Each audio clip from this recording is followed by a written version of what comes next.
বন্ধুরা, আজকে আমি যাচ্ছি জুলাইবাড়ি, দক্ষিণ ত্রিপুরা। মানে আমার দাদুর বাড়ি থেকে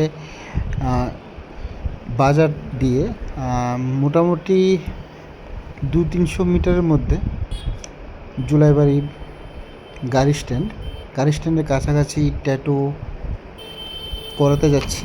এটা হচ্ছে জুলাইবাড়ি গাড়ি স্ট্যান্ডের কাছাকাছি পিলাক গেস্ট হাউস, সরকারি আবাসন। এটা হচ্ছে শান্তির বাজার রাস্তা ধরে, আর এটা হচ্ছে Julaibari stand, bus stand, auto stand সব বলতে পারো। তো এখন দেখার বিষয় হচ্ছে ট্যাটু কোন জায়গায় করায়, তো ফোন করে দেখছি। আর এটা হচ্ছে জুলাইবাড়ি স্কুল মাঠ, ফুটবল খেলা হয়, ক্রিকেট খেলা হয়। জুলাইবাড়ি মাঠ থেকে এই যে দোকানটা দেখতে পাচ্ছ তালামারা, এটা হচ্ছে ট্যাটুর দোকান, ট্যাটু আর্টিস্ট দোকান। দোকানটা খুললে তোমাদের সবটা দেখাবো, দেখতে থাকো।